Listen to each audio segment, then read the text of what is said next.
Hey guys, this is Mike the Detroit Borg with a look at the LG Lucid for Verizon Wireless. This is one of their 4G LTE smartphones. Retails for $79.99 on the 2-year contract. So this is sort of a mid-range smartphone for Verizon. It's not a freebie, but it's not a $199 smartphone like the Droid Razr Max or the iPhone 4S. So a mid-range phone is actually pretty full-featured in this case. So we get a 1.2 dual-core processor, 1.2 gigahertz dual-core processor, 1 gig of internal RAM, 8 gigs of internal storage, and a micro SD card slot so we can upgrade storage up to 32 gigs. On the back we have a 5 megapixel autofocusing shooter with 1080p video recording and an LED flash. On the front we have a VGA front-facing camera for teleconferencing. So this is a review unit, and we're going to take a look to see what the packaging would contain. I have to cover the number that they put on the front. So in here we have our USB charging cable, so this is micro USB. Inside we have our literature, which is unopened, and we're not going to open it. So here we have what would have contained the micro SD card. So let's pop that out here, and we'll show you how to get access to that in just a minute. And we also have a wall adapter, so this is the USB charger, plugs into a standard US socket. Here we have a USB connector, and of course you can also charge this on a computer. So let's go ahead and take a look at the smartphone itself. Now the first thing you notice about the device on the back is this sort of translucent red pattern which fades to black at the edges. So it kind of has that touch of red sort of theme that Samsung had on its television. So it's kind of a neat idea. On the back we have a 5 megapixel autofocusing shooter along with that LED flash. Up top we have our headphone jack with a noise cancellation microphone. On the bottom we have our speaker, which is pretty loud. We also have a thumb piece here so you can pop off the back cover, which I'll do in just a minute. On the side we have our power, our sleep wake button, so we can wake up the device like so. On the other side we have a faux button, which is I guess meant to simulate what's on the other side for symmetry, so it's just aesthetics. Down here we have our volume control, so volume up and down. We also have our connector for connecting the micro USB cable for charging or adding data. Now talking about that back panel, again you can just pop it off as so. And there is our 1700 milliamp battery. Up here is our micro SIM card, and over here is our micro SD card slot. So here you can add up to 32 gigs of additional storage. The plastic cover itself is fairly rigid, and of course once you snap it onto the phone, it feels like it's part of the phone. It doesn't creak or squeak or anything like that. And this is a review unit, so it's kind of been through its paces, and it still feels great. Now on the front you'll find your VGA sub 1 megapixel camera along with our sensors, proximity sensors, ambient light sensors, as well as our very tiny earpiece. It is small, but it doesn't seem to affect audio quality. It's pretty good. On the bottom we'll find our capacitive backlit Android buttons, including our home, back, search, and menu button. Now on the front we have a 4-inch LCD IPS display with a resolution of 480 by 800, which gives us a pixel density of 233. Certainly we won't be chasing a Retina display with this one, but it does a pretty good job. It's very bright, very vivid, works great outdoors, it has pretty good off-axis viewing, so I definitely think the display works for this phone. Now taking a look at the LG Optimus skin over Android 2.3.6, you can see it starts with a lock screen, so you can swipe up to unlock the device, but you have a few other features here. So if you lock it again, and you see we have 4 apps here that we can launch. We have phone, messaging, voicemail, and the camera app. So if you swipe down into the area below, you can see it will launch the camera app. So you can do that with every app here. So let's go back to the phone, drag that, launches the phone. So that's a pretty nice feature. It gives you quick access to the major functions of this device on the lock screen. So let's get started and take a look at the rest of the device. So here we have 5 home screens here, and this is the default configuration. So this is what it will ship with when you activate your device for the first time. So on the first home screen we have our Play Store, Maps, Gallery, which is our photo gallery, and Guided Tours, which will tell you about the features of this phone. In the dock we have our phone, contacts, messaging, and apps. If you swipe to the main home screen, or the one in the center, we have a widget for weather, voicemail, email, the camera app, and the browser. We also have a phone dialer. This is a phone dialer widget on the 4th screen, and on the 5th screen you have room to grow. So if you want to change any of this, all you have to do is tap and hold your finger, and you have some additional options. So here you can add widgets, you can add shortcuts. Shortcuts are additional apps. You can add a folder, which is great because Android 2.3.6 doesn't have foldering. So this will allow you to add a folder so you can organize your apps. We also have wallpapers. Now the Lucid actually has something kind of neat called charging wallpapers. So this will actually show you the charging status of your device in sort of a neat wallpaper. So when you plug in your device, you'll get a nice little animation. So instead of having just a battery icon, you have something like fireflies in a jar. So it's kind of a neat effect. Now on the top we have our notifications in the upper left corner, so you can see our notification badges, and we also have our indicators on the right. And if you want to access all of this, all you have to do is swipe down. You can see we have our notifications in the lower tray. We have our Wi-Fi connection status here.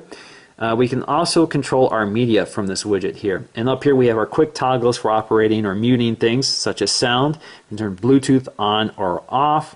You can set to airplane mode. You can kill data. And you can swipe to get to more settings here. So you can lock the rotation, change the brightness, or jump right to settings. So here you can change your brightness to auto, low, medium, or maximum.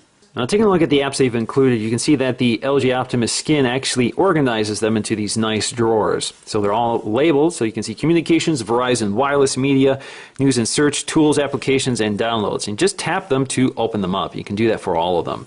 So taking a look at communication, you can see the standard array of communications, including the ones that are on the home screen: voice dialer, voicemail, Google Talk, the phone app, Google+. We also have Verizon wireless apps, including Amazon Kindle, mobile hotspots, which allows you to use this as a mobile hotspot for your other Wi-Fi devices. So you can take advantage of that 4G LTE network. We have the Verizon Navigator, which is a subscription-based navigation service from Verizon. Under media, we have things like Google Play Music. We have a video player for playing back the video that you load on this device. So this can play DivX files, for example. We have a video producer for editing video. This is kind of like the iMovie app. We have YouTube, a video player, Netflix. In news and search, we have a weather app, browser, finance, Google search, news, voice search, which is actually part of Google's voice search, which is integrated into the search app. We have tools such as an alarm clock app. We have a note app, maps, latitude, navigation. Again, a free navigation service from Google. We also have our settings shortcut, so we can add that to the home screen if you want. Under applications, we have Play Books, and under downloads, you can see the one app I've downloaded so far, which is the Play Store. Now LG has also made some modifications to the home button. So if you tap the home button, no matter where you are, it will take you to the home screen, which is standard behavior. But if you tap and hold it, it will take you to the recently used app. So here you can launch them, or you can go to your app manager and kill any apps that you don't want running. You can also take a look at what you've downloaded, your storage, and that sort of thing. Now the menu button here is contextual, so it depends on where you are and what app you're running. So on the home screen, it gives me access to notifications, settings, my wallpaper, themes, search, and add, which is where I can add additional apps or widgets. So if I go to theme, which is kind of interesting here, you can cycle between different themes, which will also change the audio of your notifications and that sort of thing. But this is also a good way of getting to your settings. So here you can take a look at all your settings. Now, one of the interesting features LG has added is gestures, which are a series of fixed gestures that work with the accelerometer. You can basically toggle them on and off. So for example, if you want to mute the audio, all you have to do is flip it over. Snooze, same story. Pause, the same story. Previous or next track, you just tap the left or right side of the phone. So let's test that out. I'm just going to go to the Gallery app. And you can see I have some photos here that I took with the phone. And all you have to do is tap left or right. Now also on the home screen is a Google search widget, which will search the device or search the web. You can also use voice. Now you can also access search by tapping the search key down here, and we'll give you the same screen. So let's go ahead and test this out. Android. So it does a Google search for Android. But of course you can do other things like voice actions. So we can do listen to Coldplay.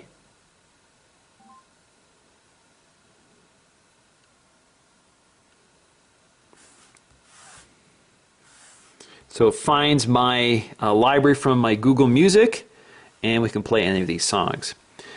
Now you can do other more interesting things like wake me up at 8 a.m. tomorrow.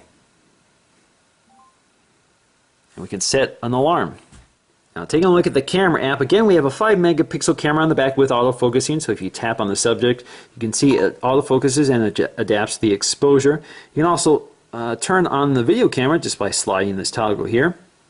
Well, taking a look at the left side, you can see we have our controls here. So you can swap between the front-facing and back-facing camera with that control here. We have a zoom button, so you can zoom in with this slider, which is basically digital zoom. We also control our exposure levels here. You can use the slider here. We also control the flash. You can set it to auto, off, or on. And we have additional settings here. So we can change our focus, autofocusing, face tracking, image size. So again, we have a 5 megapixel sensor, but you can downgrade that a bit. We have scene mode here. So you can do portrait, landscape, sport, so it adapts to those conditions. We can change our ISO, so we can set our ISO to auto, or we can set it to a very low ISO. White balance, color effect, so we have some effects there, such as sepia. We have a timer. Shot mode, so this gives us a normal, continuous, or panorama. Shutter sound, which is kind of funny, so you can change the shutter noise, so let's take a listen. This is standard. And that one gave me a good laugh when I first heard it. So let's stick with the standard one. Auto review. So this replays anything you take, and tag location. So you can add GPS location, and you can modify your storage if you have an SD card slot installed. Now taking a look at the video mode, you have similar controls, so you can record with either the back or front facing camera. You can also zoom, which again is digital zoom. And what you don't have here is tap to focus. So you can tap anywhere on the screen, it won't do anything, but it does automatically focus and change exposure. You can change your exposure manually. You can also set your flash. You can either turn it on or off. So right now it's on, but you have to toggle that off if you don't want it on. We also have settings here. So you have quite a few settings that you can change, including video size. So you can record in 1080p, 720p, VGA, 480p, QVGA, QCIF. You can also change your white balance, your color effect. You can turn audio on or off, so you can either record with or without audio. And you have auto review as well as storage options. Now if you have changed too many things, you don't know what you did, you can reset it just by tapping that. Now in terms of camera quality, it's actually pretty good. It's definitely better than I expected. So you can zoom in pretty close to any subject and you get quite a bit of detail. Colors look good, although they're a little undersaturated, I think, but they still look pretty good. Now in terms of video quality, this is where things aren't as good. So for example, if you look at the grass right now, you can see it looks pretty blocky. There is a lot of artifacting. You can see the color drops out. So although it can record in 1080p, you really don't get the quality effect you would expect. Now the other big story here is Verizon's 4G LTE speeds, which are pretty impressive. So here I was able to get up to 20 down and up to 9 up. So that's definitely very good results. You can see also my ping levels, or my latency, is pretty low. So 59, 76, 79, 67. So that's actually better than most ISPs. Definitely a reason to get this phone is for that 4G speed. Now let's just test out the real world performance. So I'm going to load Apple's website and see how it looks. So that is pretty quick.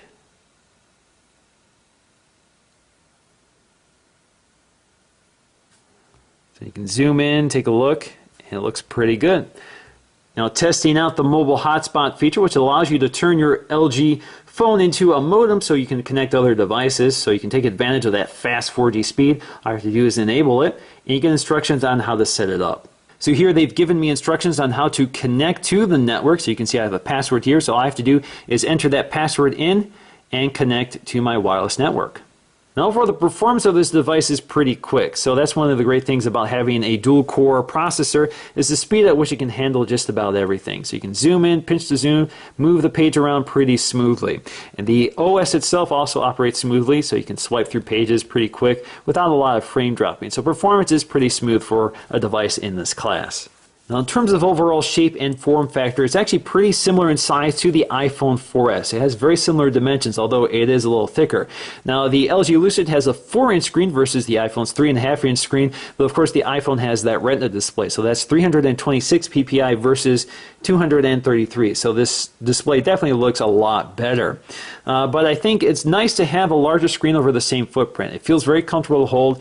You can operate the entire screen with just one thumb. So I definitely think I wish the iPhone had a screen about this size. It seems to work just about perfectly. Most devices a little bigger than this size are a little more uncomfortable to hold, and you kind of have to scooch them around in your hand in order to operate them. So I think this is just about perfect. Now the build quality is pretty inexpensive. It is just plastic. Nothing really remarkable here except for that sort of nice translucent red pattern that's underneath the plastic, so it looks kind of nice. Feature-wise, it's definitely a fully featured phone for something that's otherwise fairly inexpensive. $69.99 definitely is cheaper than most phones. So for example, if you want to buy this on Verizon, it's either $2.99 or $3.99 depending on what size you go for. Now in conclusion, I'm definitely impressed by the LG Lucid. It is much more than I expected. So I think LG has done a good job with its skin by adding additional content, especially to gingerbread. So they've made gingerbread a lot better by what they've done. So I really like the fact that, for example, they've added a dialer widget on the home screen. I actually haven't seen that before, but it's tremendously useful. Nice weather widget and the search widget, and there's not a lot of bloatware or clutter. It's a pretty simple and friendly user interface. And I also like the lock screen interface, which allows you to launch apps. So you get a pretty user-friendly phone. The phone itself does operate very smoothly, very quickly, so you don't get any lag. You don't get any performance problems, so it's definitely a smooth operating phone. And of course, you also have 4G LTE connectivity, which makes this a screaming fast phone on any mobile network. So you get 4G LTE speeds without spending a lot of money to get it on a higher end smartphone. Now, I do have two complaints about this device, and that's battery life. Battery life definitely isn't the best, although it kind of falls in line with my iPhone 4S. That's thanks partly to 4G. So battery life is about a day or less, about 8 hours on 4G LTE, although they estimate a little higher than that, maybe 15 hours. But in practice, it is pretty low. It's not the best. Also, the camera. Although the camera does shoot excellent stills, video is pretty poor, and I think that is thanks partly to processing. So I think they have to improve the software for processing that video. There's really no reason you should see such bad artifacting on 1080p video, especially with a sensor at 5 megapixels. You don't even need 5 megapixels to process that video. So that's going to do for me, guys. Thanks for watching, and I'll see you again in the next video.